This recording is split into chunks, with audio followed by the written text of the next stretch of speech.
नमस्कार दोस्तों, आज की क्लास में हम पढ़ने वाले हैं अज्ञे की प्रसिद्ध लंबी कविता असाध्य वीणा। असाध्य वीणा का पाठ करने से पहले इसकी कुछ महत्वपूर्ण जानकारियों को जान लें। तो असाध्य वीणा जो कविता है उसका प्रकाशन वर्ष है 1961 ईस्वी और यह आंगन के पार द्वार, अज्ञे जी का जो काव्य संग्रह है आंगन के पार द्वार उसमें संग्रहित है। ठीक, और यह जो लंबी कविता है यह जो है जापानी लोक कथा पर, एक चीनी या जापानी लोक कथा पर आधारित है। ठीक है, और यह कथा कहाँ मिलती है? जापानी लेखक आकोकोरा की जो पुस्तक है द बुक ऑफ ट्री, ठीक है, उसमें यह कथा जो है इस कविता में जो कथा आती है वह उस कथा का आधार क्या है? एक चीनी या जापानी लोक कथा है और एक जापानी लेखक आकोकोरा की पुस्तक द बुक ऑफ ट्री में यह कथा मिलती है। ठीक है, जिस कथा को आधार बनाकर अज्ञे जी ने यह कविता रची है। और इस कथा में हम देखते हैं कि इसमें व्यष्टि के विसर्जन की चरम भूमि पर यह लिखी गई कविता। ये जो कविता है इसका जो मूल थॉट है, जो मूल विषय वस्तु है वो क्या है? व्यष्टि विसर्जन की चरम भूमि इसमें दिखाई गई है।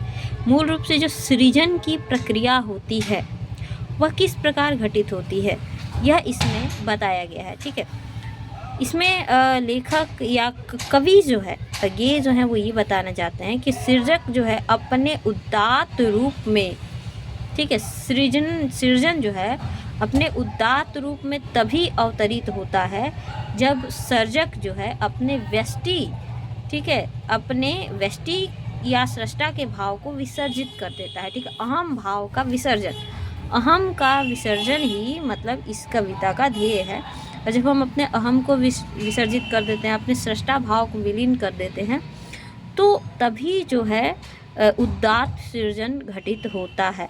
ठीक है, जब रचनाकार अपने सृष्टा होने के भाव को विलीन कर देता है, सृष्टा होने के भाव से मुक्त हो जाता है, वह अपने आप को माध्यम मात्र मान लेता है, अपने अहम भाव को विसर्जित कर देता है।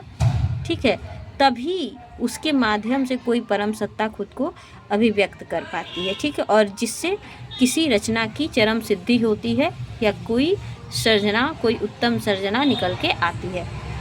ठीक, तो इस कविता का मूल भाव है, कवि यह बताना चाहता है। और कथा क्या है? कथा ये है कि एक बहुत बड़े राजा हुए वज्रकृति, ठीक है, एक जो राजा हुए, ठीक, उनके पास एक वीणा रहती है, असाध्य वीणा, जिसको वज्रकृति नामक एक महात्मा ने कई वर्षों की तपस्या के बाद उसको बनाया था। और वह ऐसी वीणा थी जिसको बड़े बड़े कलावंत, बड़े बड़े साधक, वीणा वादक बजाने की कोशिश करके हार गए, पर किसी से वह वीणा बजी नहीं थी। और अंत में राजा जो है एक बुलाते हैं साधक को जिसका नाम है प्रियंवद। प्रियंवद आता है और प्रियंवद से सारी बात बताते हैं राजा कि यह वीणा असाध्य है, अभी तक इसको कोई साध नहीं सका है। तो फिर प्रियंवद उस वीणा की वंदना करते हैं, उसके अतीत को याद करते हैं, खुद को पूरी तरह समर्पित करते हैं, बार बार उस वीणा से अनुरोध करते हैं और अपने संगीतज्ञ होने के ऐसे अहम भाव को त्यागते हुए पूरी तरह से वीणा से प्रार्थना करते हैं, खुद को उसकी तरफ समर्पित करते हैं, उससे बजने की प्रार्थना करते हैं और फिर कोशिश करते हैं वीणा बजाने की, और वीणा उनके आग्रह पर बज उठती है। ठीक है, और वहाँ सभा में उपस्थित जितने भी लोग हैं सब अपने अपने भाव अनुसार वीणा की धुन को सुनते हैं। ठीक है, तो इसमें सृजन की उदात्तता तब आती है जब व्यक्ति अपने अहम भाव को विसर्जित कर देता है। इस मूल भाव को इस रचना में लेकर के लिखा गया है। ठीक है, तो एक तरह से इसमें सृजन की प्रक्रिया उद्घाटित होती है। तो ये बहुत ही अच्छी बेहतरीन कविता है। आइए इसका पाठ करते हैं। ठीक है, देखिए, कविता एक तरह से चल रही है, संवादों के माध्यम से आगे बढ़ेगी। राजा और जो है प्रियंवद के बीच संवाद होता है। वज्रकृति ने किस प्रकार इसको बनाया, राजा ने ये पूरी बात बताई, फिर किस तरह से प्रियंवद इसको साधते हैं, इस वीणा के अतीत सारी चीज़ों को याद करते हैं, फिर वीणा बज उठती है। फिर इस तरह से करके कथा की तरह से यह कविता आगे बढ़ती है। तो तो उस तरह से आप इसको समझते जाएंगे। कविता देखिए। आ गए प्रियंबद केस कंबली गुफा गे, राजा ने आसन दिया, कृतकृत्य हुआ मैं तात, पधारे आप। भरोसा है अब मुझको, साध आज मेरे जीवन की पूरी होगी। लघु संकेत समझ राजा का गढ़ दौड़े, लाए असाध्य वीणा, साधक के आगे रख उसको हट गए। सभी सभा की उत्सुक आंखें एक बार वीणा को लख टिक गई प्रियंबद के चेहरे पर। यह वीणा उत्तराखंड के गिरी प्रांतर से घने वनों में, जहाँ तपस्या करते हैं व्रतचारी, बहुत समय पहले आई थी।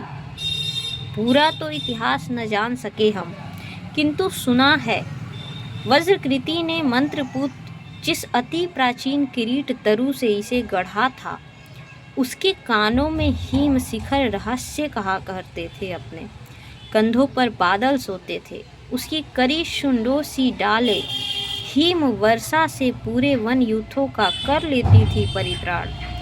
कोटर में भालू सोते थे, केहरी उसके वलकल से कंधे खुजलाने आते थे। और सुना है जड़ उसकी जा पहुंची थी पाताल लोक, उसके गंध प्रवण शीतलता से फर्टिका नाग वासुकी सोता था। उस किरीट तरु से वज्रकृति ने, वीणा को किसने बनाया था? वज्रकृति ने सारा जीवन इसे गढ़ा। हठ साधना यही थी उस साधक की। वीणा पूरी हुई, साथ साधना और साथ ही जीवन लीला। राजा रुके, सांस लंबी लेकर फिर बोले, मेरे हार गए सब जाने माने कलावंत, सबकी विद्या हो गई अकारत। दर्पशूर कोई ज्ञानी गुणी आज तक इसे साध न सका। अब यह असाध्य वीणा ही हो गई ख्यात, पर मेरा अब भी है विश्वास, कृछ तप वज्रकृति का यह व्यर्थ नहीं था। वीणा बोलेगी अवश्य, पर तभी जब सच्चा स्वर सिद्ध गोद लेगा। तात प्रियंबर लो, यह सम्मुख रही तुम्हारे वज्रकृति की वीणा। यह मैं, यह रानी, यह भरी सभा, सब उदग्र प्रियोत्सुक जन मात्र प्रतीक्षा माण। केस कंबली गुफा गेह ने खोला कंबल, धरती पर चुपचाप बिछाया, वीणा उस पर रख, पलक मूंद कर प्राण खींच करके प्रणाम, स्पर्श छुअन से छुए तार। धीरे बोला, राजन, पर मैं तो कलावंत हूँ नहीं, साधक हूँ, शिष्य हूँ, जीवन के अनकहे सत्य का साक्षी हूँ। वज्रकृति प्राचीन किरीट तरु, अभिमंत्रित वीणा, ध्यान मात्र इनका तो गदगद विह्वल कर देने वाला है। चुप हो गया प्रियंबद, सभा भी मौन रही। वाद्य उठा, साधक ने गोद रख लिया, धीरे धीरे झुककर उस पे तारों पर मस्तक टेक दिया। सभा चकित सी, अरे प्रियंबद क्या श्रोता है? केस कंबली अथवा होकर पराभूत झुक गया वाद्य पर। वीणा सचमुच क्या है असाध्य। पर उस स्पंदित सन्नाटे में मौन प्रियंबद साध रहा था, वीणा को नहीं, स्वयं अपने को सोध रहा था। सघन निविड़ में वह अपने को सौंप रहा था उसी किरीट तरु को। कौन प्रियंबद है दंभ कर, कौन है प्रियंबद कि दंभ कर इस अभिमंत्रित करुण वाद्य के सम्मुख आवे? कौन बजावे यह वीणा जो स्वयं एक जीवन भर की साधना रही? भूल गया था केस कंबली राजसभा को, कंबल पर अभिमंत्रित एक अकेलेपन में डूब गया, जिसमें साक्षी के आगे था जीवित वही किरीट तरु, जिसकी जड़ वासुकी के फड़ पर थी आधारित, जिसके कंधों पर बादल सोते थे और कान में जिसके हिमगिरी कहते थे अपने रहस्य। संबोधित कर उस तरु को करता था नीरव एकालाप। ओ विशाल तरु, सत सहस्त्र पल्लवन पतझड़ों ने जिसकी नित्य रूप संवारा, कितनी बरसाते, कितने खद्योतों ने उसकी आरती उतारी। दिन भौरे कर गए गुंजरित, रात में झिल्ली ने अनथक मंगल गान सुनाए। सांस सवेरे अनगिन अनचिन्ह कुल की मोद भरी कीड़ा काकली, डाली डाली को कपा गई। ओ दृढ़काय ओ पूरे झारखंड के अग्रज, तात सखा गुरु आश्रय दात त्राता मश्चाय, ओ व्याकुल मुखरित वन ध्वनियों के वृंदगान के मूर्त रूप, मैं तुझे सुनूं, देखूं, ध्याऊं, अनिमेष स्तब्ध संयुक्त निर्वाक, कहाँ साहस पाऊं, छू सकूं तुझे, तेरी काया को छेद बांध कर रची गई वीणा को किस स्पर्धा से हाथ करे आघात, छीनने को तारों से एक चोट में वह संचित संगीत जिसे रचने में स्वयं न जाने कितनों के स्पंदित प्राण रच गए। नहीं नहीं, वीणा यह मेरी गोद रखी है रहे, किंतु मैं ही तो तेरी गोद में बैठा मोद भरा बालक हूँ। वो तरु तात संभाल मुझे, मेरी हर किलक पुलक में डूब जाए, मैं सुनूं गुनूं विस्मय से भर आंकूं, तेरे अनुभव का एक एक अंतः स्वर, तेरे दोलन की लोरी पर झूमूं, मैं तन्मय गा तू, तेरी लय पर मेरी सांसें भरे पूरे रीते विश्रांति पाए। गा तू, वीणा रखी है तेरा अंग अपंग, किंतु अंगी तू अछत आत्मभरित रसविद तू गा, मेरे अंधियारे अंतस में आलोक जगा, स्मृति का श्रुति का तू गा तू गा तू गा। इस प्रकार कहते हैं तू गा। ठीक, हाँ मुझे स्मरण है, बदली कौंध पत्तियों पर वर्षा बूंदों की टप टप, घनी रात में महुए का चुपचाप टपकना, चौक खगसावक की चिहुक, शिलाओं के दुलराते वन झरनों में द्रुत लहरीले जल का कलकल निनाद। जहाँ पर जो वीणा जिस वृक्ष से बनी है, किरीट तरु वृक्ष, जिन घने जंगलों वनों से आता है, उसका पूरा स्मरण करते हुए उस वीणा की जो आदि है, जो मूल है, उसको स्मरण करते हैं यहाँ पर इन सारी पंक्तियों में। ठीक, कौन? प्रियंवद। ठीक, फिर वीणा से प्रार्थना करते हैं, मुझको स्मरण है पर मैं भूल गया हूँ, सुनता हूँ मैं पर मुझसे परे शब्द में लीला मैं। अब अपने अहंकार को त्यागते हुए कहते हैं, मैं नहीं, मैं कहीं नहीं, ओ रे तरु, ओ रे वन, ओ स्वर संभार नादमयी संस्कृति, ओ रस प्लावन, मुझे क्षमा कर, भूल अकिंचनता को मेरी क्षमा कर, मुझे ओट दे, ढक ले, छा ले, ओ सरड़े, मेरे गूंगेपन को तेरे सोए स्वर सागर का ज्वार डुबा ले। आ मुझे भुला, तू उत्तर बिन के तारों में अपने से गा, अपने को गा, अपने खगकुल को मुखरित कर, अपनी छाया में पले मृगों की चौकड़ियों की ताल बांध, अपनी छाया तप वृष्टि पवन पल्लवन कुसुमन की लय कर, अपने जीवन संचय को कर छंद युक्त, अपनी प्रज्ञा को वाणी दे, तू गा तू गा, तू सानिध्य पा, तू खो, तू आ, तू गा। राजा जागे, समाधिस्थ संगीतकार का हाथ उठा, कांपी थी उंगलियां। पूरी प्रार्थना के बाद वह वीणा को बजाने का प्रयास कर रहा है। कौन? प्रियंवद। समाधिस्थ संगीतकार का हाथ उठा था, कांपी थी उंगलियां, अलस अंगड़ाई लेकर मानो जाग उठी थी वीणा, किलक उठे थे शिशु स्वर, नीरव पद रखता जालिक मायावी, सधे करों से धीरे धीरे डाल रहा था जाल हेम तारों को। सहसा वीणा झंझना उठी, संगीतकार की आंखों में ठंडी पिघली ज्वाला सी झलक गई, रोमांच एक बिजली सा सबके तन में दौड़ा, अवतरित हुआ संगीत स्वयंभू, जिसमें सोता है अखंड ब्रह्म का मौन अशेष प्रभामय। डूब गए सब एक साथ, सब अलग अलग एकाकी पार तीरे, राजा ने अलग सुना, जय देवी यस्काय वरमाल लिए गाती थी। यानी डूब गए सब एक साथ, सब अलग अलग तीरे, जिसको जैसी भाव थी वैसा संगीत सुनाई दिया। राजा ने अलग सुना, जय देवी यस्काय वरमाला लिए गाती थी मंगल गीत, दुदुम्भी दूर कहीं बजती थी, राज मुकुट सहसा हल्का हो आया था, मानो हो फूल सिरिस का।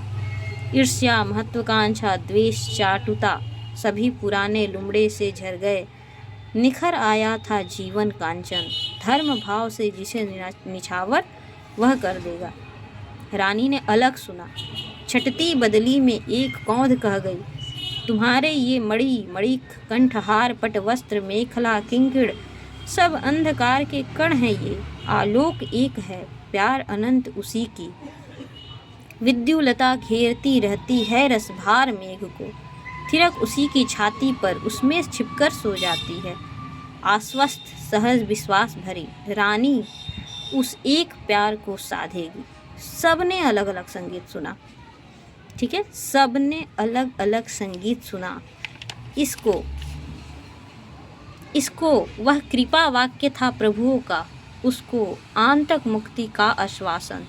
इसको वह भरी तिजोरी में सोने की खनक, उसे बटुली में बहुत दिनों के बाद अन्न की सोधी खुदबुद।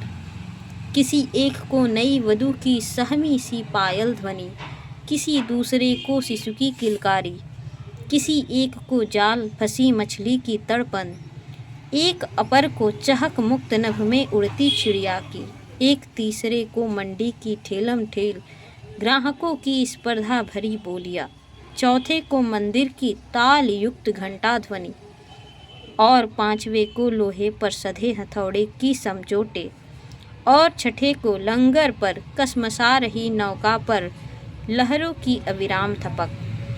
बटिया पर चमरौधे की रूंधी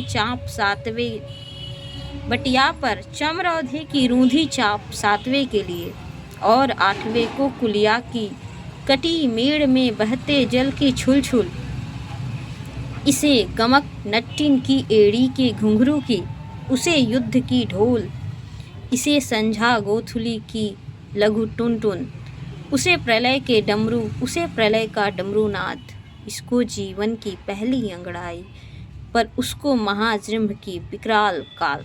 सब डूबे तीरे छिपे जागे हो रहे वसवंद स्तब्ध, यत्ता सबकी अलग अलग जागी, संधित हुई पा गई विलय।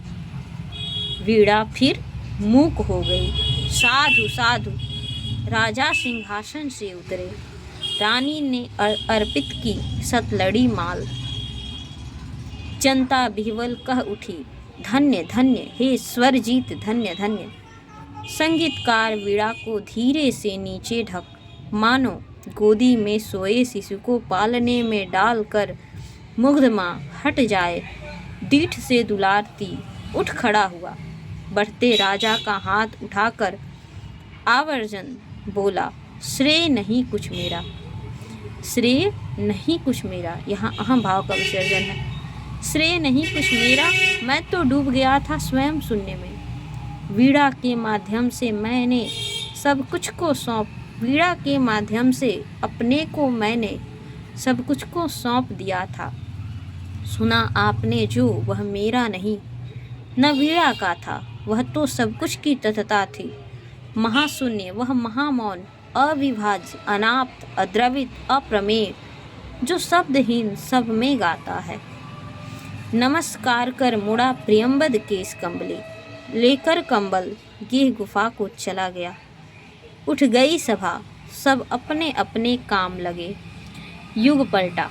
प्रिय पाठक, यूँ मेरी वाणी भी फिर मौन हुई। तो यह कविता है अज्ञेय जी की असाध्य वीणा। बहुत ही सुंदर कविता, अहम के विसर्जन की कविता, सर्जना के प्रक्रिया की कविता। धन्यवाद।